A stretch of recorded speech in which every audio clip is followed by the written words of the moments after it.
things seem to be coming to a head, and in many places the world is on fire. So where is all of this heading? What role does America play? What about the church? What does the Bible say? And what happens to Israel and this city, Jerusalem? CUFI's founder and international chairman, Pastor John Hagee, joined me to discuss it and his new book, Earth's Last Empire, The Final Game of Thrones. Take a look. Well, Pastor, this is your 40th book. Yes, indeed. Earth's Last Empire, The Final Game of Thrones. Now, writing 40 books, there's a lot of ground to cover there. What makes this book so different and so important? Earth's Final Empire begins by taking Bible prophecy, prophetic history, world history, weaving it together in a tapestry from the book of Genesis all the way through the Old Testament to the closing chapters of the book of Revelation. This book gives all prophetic concepts from the very beginning of the Bible, how they historically developed, why it affects us, what has happened, what is happening, and how it's going to affect our lives. Yeah.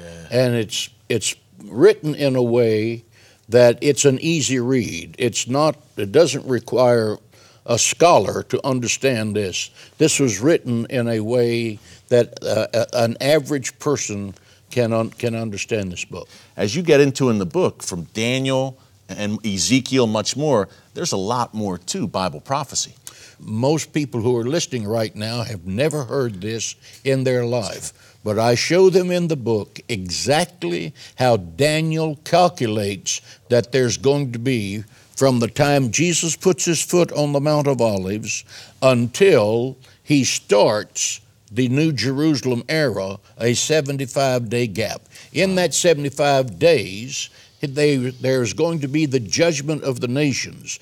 This is recorded in Matthew 25. The judgment of the nations is how that nations and individuals treated the Jewish people and the state of Israel. This book was written for such a time as this, Pastor, and one of the themes running through it, Israel, the central importance of Israel and the Jewish people in God's prophetic plan. Right. You call Jerusalem the epicenter Yes. Of Bible history and Bible prophecy.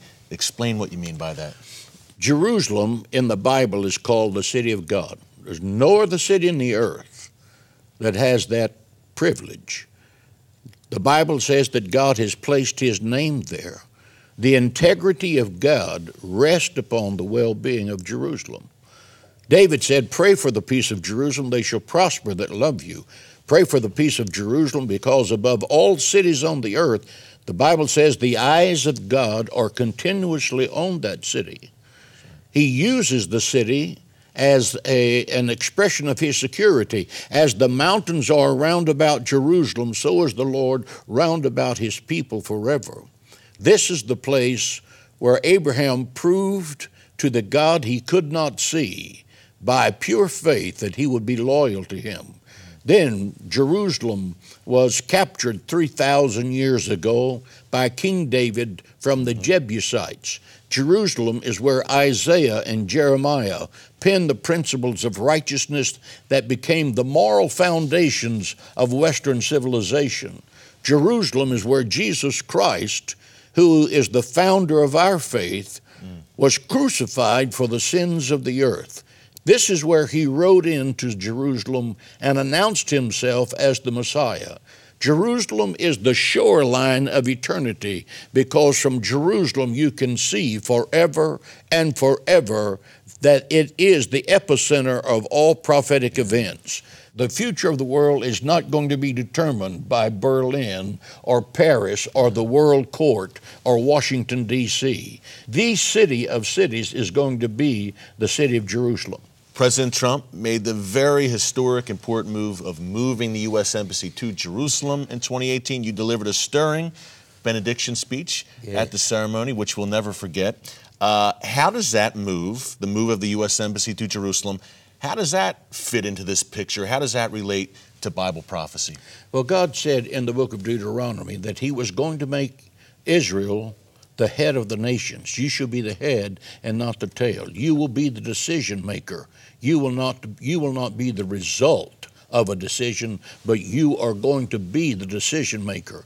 Now what he's saying, I am going to bring the nations of the world to recognize Jerusalem, which Jerusalem really means peace, where this is going to be the epicenter of peace in the earth. So this year Jerusalem has experienced a year of miracles. The president announced the recognition of the city of Jerusalem as the capital of Israel.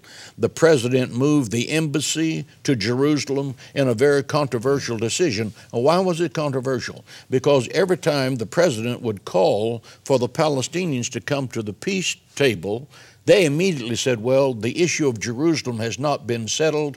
We think it belongs to us and not the Jews. President Trump instantly snatched that off the table, and now Jerusalem is not a factor, and Abbas and the Palestinians have to get on or watch history pass them by. When I was privileged to give the benediction at the dedication of the embassy at the request of Ambassador David Friedman, there was a presence of God that was there. Everyone, whatever their faith, was fully aware that history was being made. There was a presence of God there. And as I closed the statement saying, Israel lives, the audience stood and started chanting, Israel lives, Israel lives. It's the theme of Ezekiel 37. And when I had the opportunity of having a supper with the president and was telling him that the year was 2017, it was July, that's right, that this was a Jubilee year in Israel, because Leviticus, the 25th chapter, says that God measures time in modules of 50 years. And I said in 1917, when Israel went back to the land, they were given that by the Balfour Declaration, right, God's prophetic clock started again. And in that next 50-year period of time, 1917 plus 50 is 1967, when the Six-Day War happened. And Israel recaptured Jerusalem. Israel recaptured Jerusalem. Add 50 to 1967, and that's when President Trump recognized Jerusalem as the capital of Israel. Coming up, what is Earth's final empire? Pastor John Hagee shares that and more after the break. Don't move.